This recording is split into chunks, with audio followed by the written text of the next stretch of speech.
Hello students, today we will start the remaining part of chapter Nationalism in India. Students, in a previous video, I was explained the First World War and this point was going on.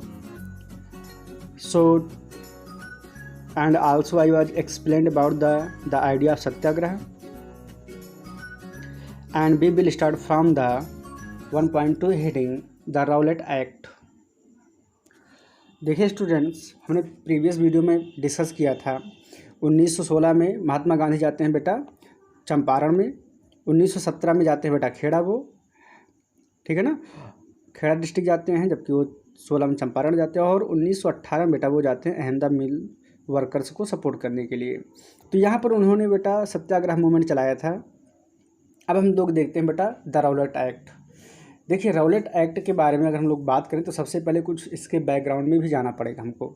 जैसे अगर आप देखिए बेटा तो महात्मा गांधी को ये लगा कि ये हमारे मूवमेंट सब सक्सेसफुल हो रहे हैं और देश को आज़ादी दिलाने के लिए, देश की जो समस्याएं हैं उनसे छुटकारा दिलाने के लिए हमको अब एक नेशन वाइड मतलब पूरे देश में मूवमेंट चलाना पड़ेगा। क्योंकि अभी हमारा जो मूवमेंट चल रहा है वो कुछ पार्ट में ही चल रहा है, जैसे कि पंजाब में है, यूपी में है ना, उत्तर भारत में चल रहा था इनका मूवमेंट। तो ये चाह रहे थे कि हमको अब थोड़ा सा बढ़ना चाहिए दक्षिण भारत की तरफ, वहाँ से लोगों को हमको कलेक्ट करना चाहिए। तब अगर हम पूरा देश एक हो जाएगा तब कहीं ना कहीं बेटा हम लोग मीन्स महात्मा गांधी चाहते थे कि हम लोग फिर ब्रिटिश से फाइट कर सकते हैं।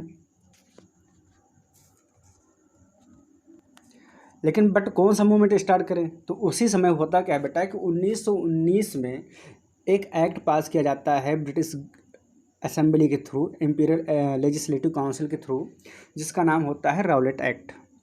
अब इसके जो हेड थे बेटा उनका नाम था सर सिडनी राउलेट। आपको भी हम दिखाएंगे, आप इस रख लीजिएगा स्क्रीनशॉट बेटा, ठीक है ना। तो वो उन्होंने क्या किया कि एक एक्ट पास किया गया उनके ही नाम से, जिसका नाम रखा गया राउलेट एक्ट। अब देखिए इसमें होता क्या है, आगे हम बता रहे हैं बेटा। इसमें सबसे बड़ी बात तो ये थी कि ये गवर्नमेंट को बहुत ज़्यादा पावर देती है। कौन सी गवर्नमेंट? ब्रिटिश गवर्नमेंट को, कि किसी भी पॉलिटिकल एक्टिविटी को दबा सकें। मतलब उसको अगर वो एक्टिविटी कौन सी, जैसे कि भारतीय लोग अगर इकट्ठा हैं कहीं पर, कोई धरना दे रहे हैं, कहीं पर रैली कर रहे हैं ब्रिटिश के अगेंस्ट, तो उसको जाके कुचला जा सके, ठीक है ना। दूसरी बात क्या थी बेटा कि उसमें जो भी व्यक्ति गिरफ्तार होगा उसको बिना ट्रायल के 2 साल तक जेल में रखा जाएगा। मतलब कोई सुनवाई नहीं होगी बेटा। कहा जाता है नो अपील, नो दलील, नो वकील। ना तो कोई आप अपील कर सकते हैं, ना ही कोई आप दलील मतलब कोई बात नहीं रख सकते हैं, और ना ही आप वकील रख सकते हैं कि आपकी बात को कह सके, ठीक है ना।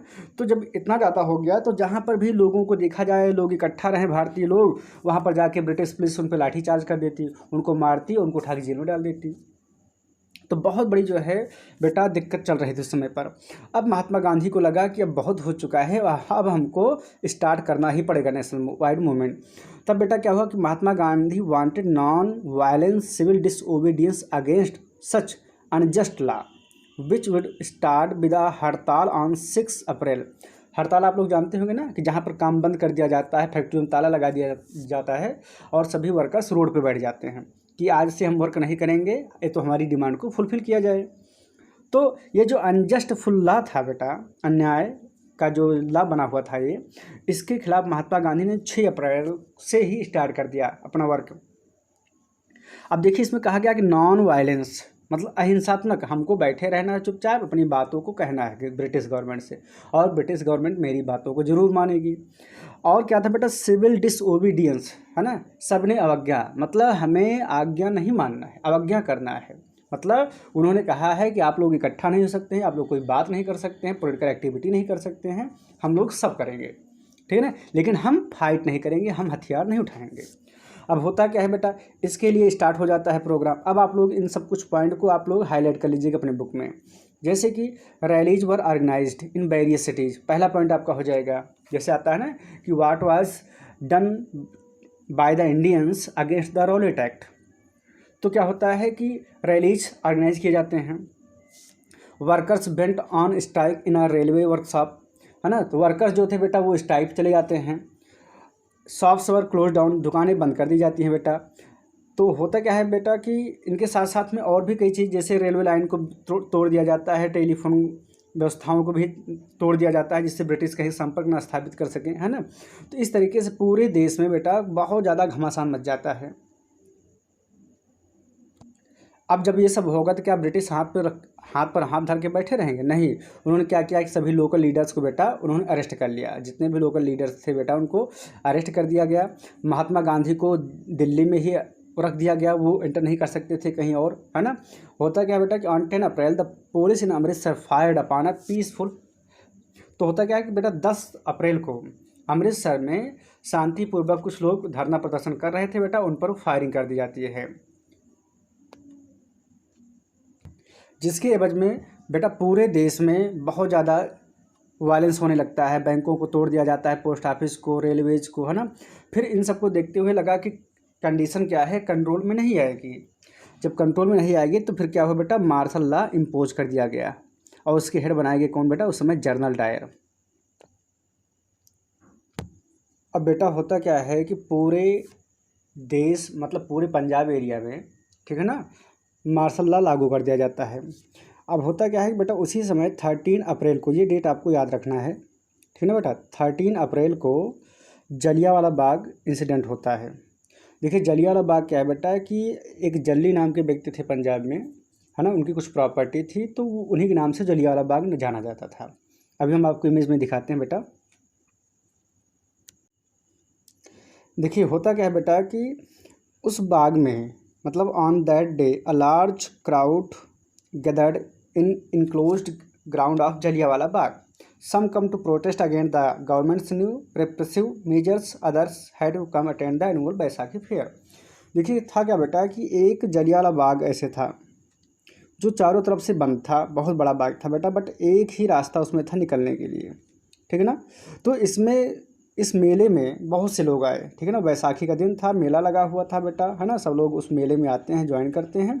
अच्छा कुछ लोग वहाँ पर इकट्ठा इसलिए हो जाते हैं क्योंकि उनको सरकार की नीतियों का विरोध करना था, ठीक है ना, तो वहाँ पर वो लोग इकट्ठा हो गए। अब होता क्या है कि बेटा उस समय पूरे सिटी में मार्शल लॉ लगा हुआ था, जिसमें मार्शल लॉ में होता है बेटा कि कोई भी व्यक्ति घर से बाहर नहीं निकल सकता है, सब घर के अंदर ही रहेंगे, जैसे कि लॉकडाउन होता है, ठीक है ना, उस तरीके से। अच्छा होता क्या है कि व्यक्ति को अगर निकलता है तो उसको पनिशमेंट भी दिया जाता है। पंजाब के लोगों को नहीं पता था, ठीक है ना, जो बाहर के लोग थे, जैसे सिटी में पता था लेकिन सिटी के बाहर के लोगों को नहीं पता था, वो लोग आकर इकट्ठा हो गए यहाँ पर। Dyer enter the area, block the exit gate. अब जनरल डायर को ये बात इतना ज़्यादा नागवार गुजरी कि वो उसने क्या किया कि बेटा मेन गेट को उसने क्लोज करा दिया। बेटा उसने क्या किया कि मेन गेट को उसने क्लोज करा दिया और निहत्थे लोगों पर बेटा उसने फायरिंग करा दी। अब आप इसमें इमेज में देख सकते हो बेटा, इधर ये बंदूकें लिए हुए सारे सैनिक खड़े हुए हैं बेटा, और इधर निहत्थे लोग थे जो मेले में एंजॉय कर रहे थे बेटा, उन पर फायरिंग कर दी जाती है। अब इस फायरिंग में बेटा बहुत से लोग मारे जाते हैं, कहते हैं कि 1000 के ऊपर जो है लोग मारे जाते हैं इसमें, ठीक है ना। अब देखिए क्या था बेटा कि क्लोज डोर था, चारों तरफ से बंद था, आपको पहले ही बता दिया गया। एक रास्ता था, उस रास्ते से पुलिस आकर के घुस जाती है बेटा और ऐसे खड़ी हो जाती है एक तरफ से, ठीक है ना, और वो लोग फिर फायरिंग स्टार्ट कर देते हैं। इधर निहत्थी जनता थी जो मेले के एंजॉय कर रही थी। बस इसलिए कर दिया जाता है ऐसा क्योंकि ये लोग डरे नहीं हमारे मार्शल लॉ से, इनको डराना है, इनके मन में टेरर पैदा करना है, ठीक है ना। इस बात को लेकर के उसने क्या किया, निहत्थी जनता पर आक्रमण करा दिया और बेटा उसमें बहुत से लोग मारे जाते हैं, मतलब 1000 के ऊपर। तो बेटा इस पॉइंट को आप नोट रखना कि वो चाहता था कि सत्याग्रह के मन में एक फीलिंग बढ़ जाए, टेरर बढ़ जाए, आतंक बढ़ जाए, ठीक है ना।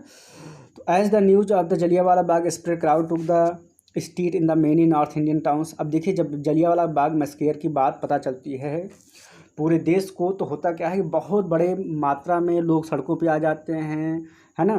फिर से वही गाड़ियाँ जला देना, रेलवे लाइन को तोड़ देना, है ना, दुकानों को बंद करा देना, ये सब पूरा स्ट्राइक स्टार्ट हो जाता है।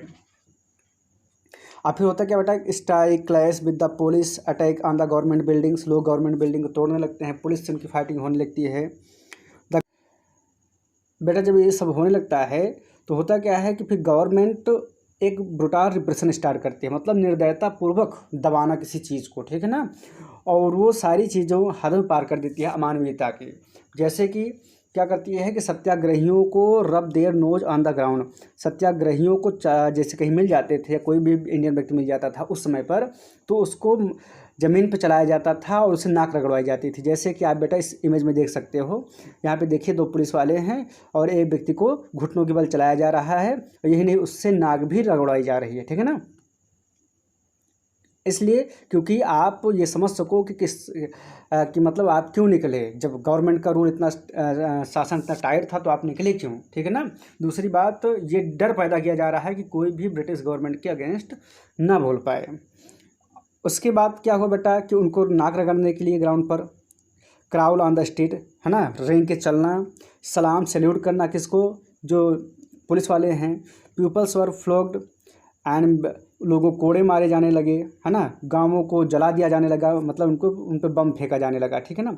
तो ये आप कंडीशन सोच सकते हो बेटा कि कितनी भयानक कंडीशन थी। जैसे कोई व्यक्ति अचानक मान लीजिए किसी काम से निकल ही पड़ा तो उसको तुरंत पुलिस पकड़ लेती थी, पहले कोड़े खूब मारती थी, मारने के बाद उसको बेटा हाथों के बल रगड़ के ज़मीन पर चढ़ना पड़ता था, ना कि रगड़ नहीं पड़ती थी। यही नहीं, खड़े हो जाओ सबको सैल्यूट करो, थोड़ा गड़बड़ हो गया फिर मारने लगते थे। कुल मिला के एक माइंड में टेरर पैदा करना था।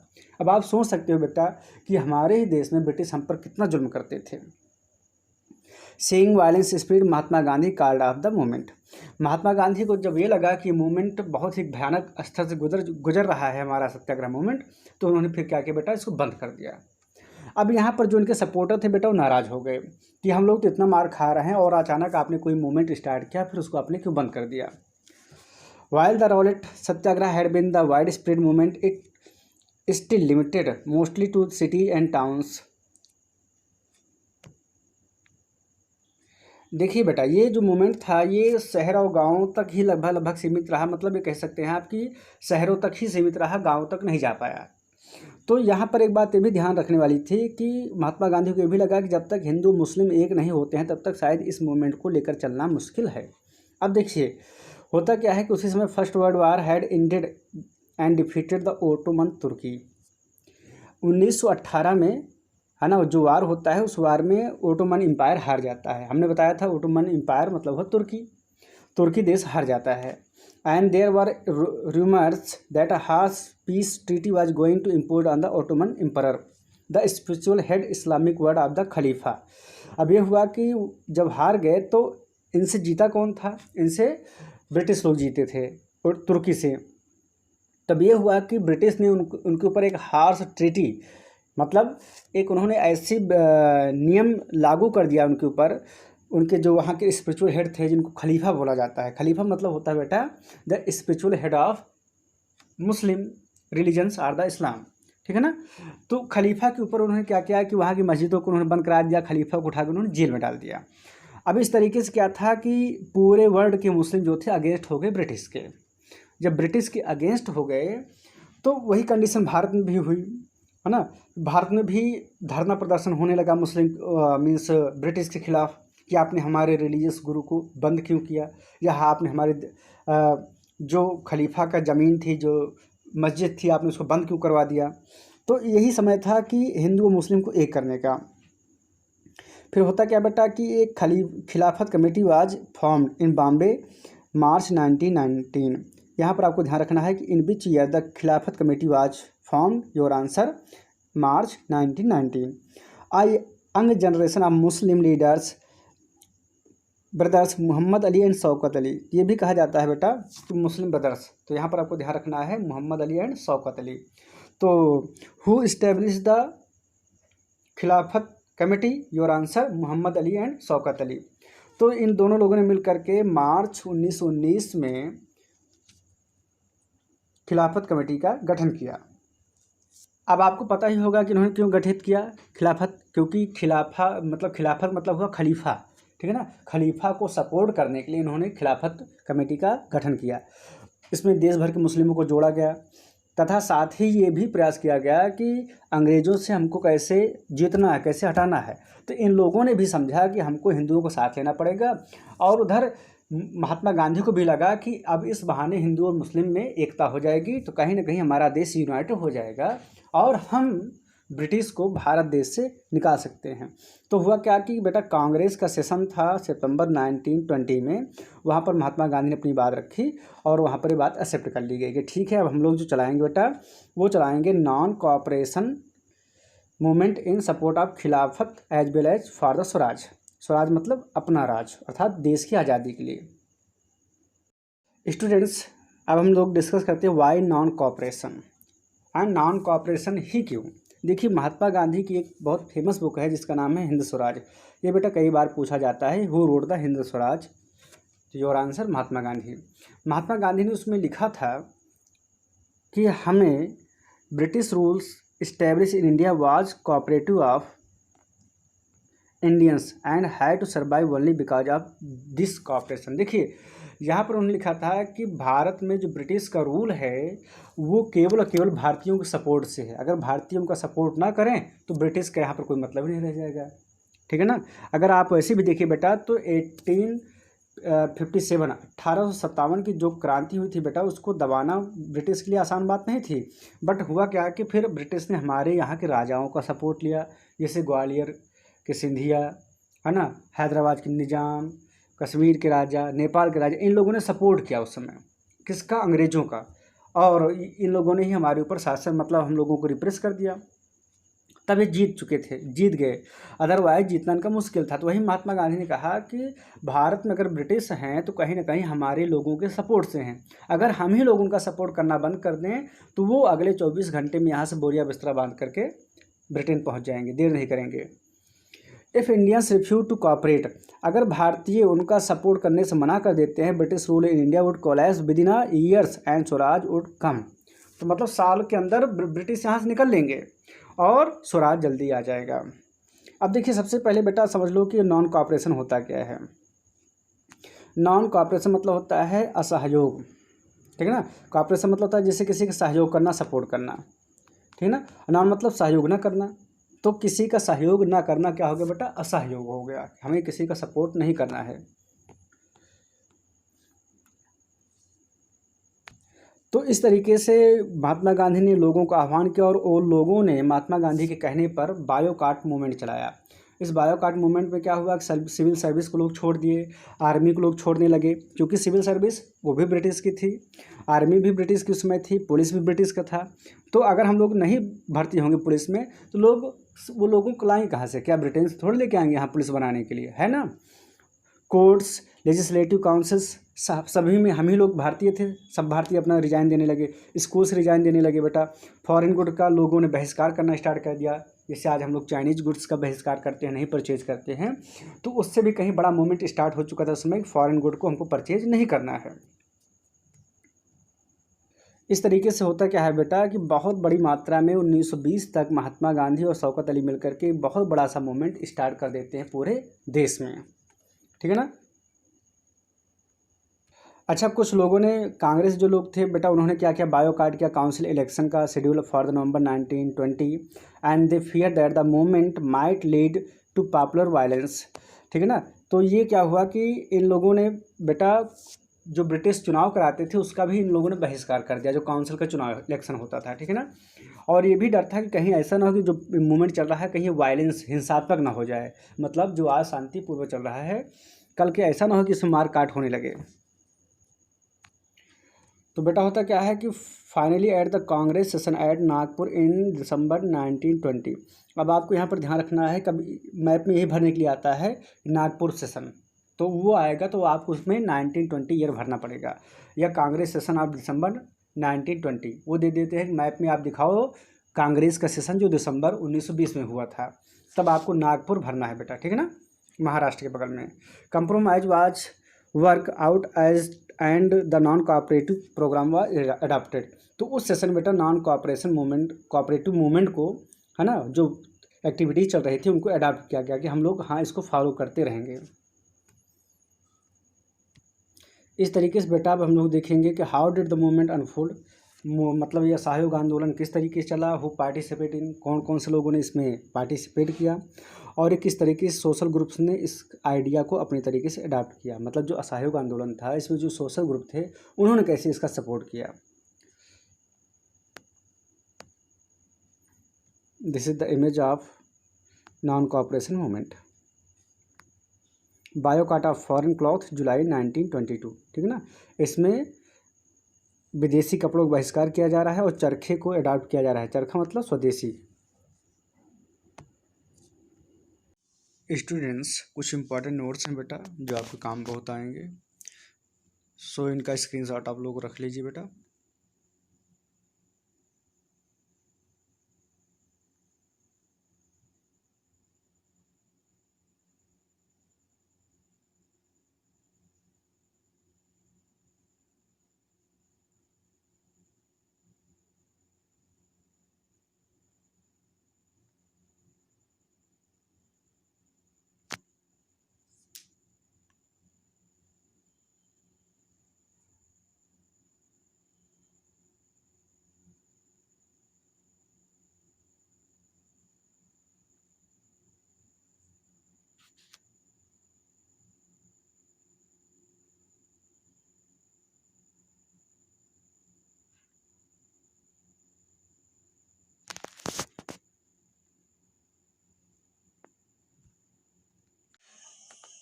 ओके स्टूडेंट्स, आई होप बेटा आपको आज का वीडियो बहुत ही पसंद आएगा। बेटा वीडियो लंबा ना हो और हम ज़्यादा से ज़्यादा उसमें मैटर भी डालना चाहते हैं, इसलिए थोड़ा सा आप भी सब्र बना के रखें, हमारे साथ जुड़े रहें बेटा। हम हर एक पॉइंट को डिस्कस करेंगे। आपकी एग्जाम के लिए जो भी इंपॉर्टेंट थिंग्स होगी बेटा उनको भी हम डिस्कस करेंगे, इंपॉर्टेंट पॉइंट को भी डिस्कस करेंगे बेटा। सो आई होप कि बेटा वीडियो आज का आपको बहुत ही पसंद आएगा। Please like my video and subscribe my channel. Thank you class, thank you students.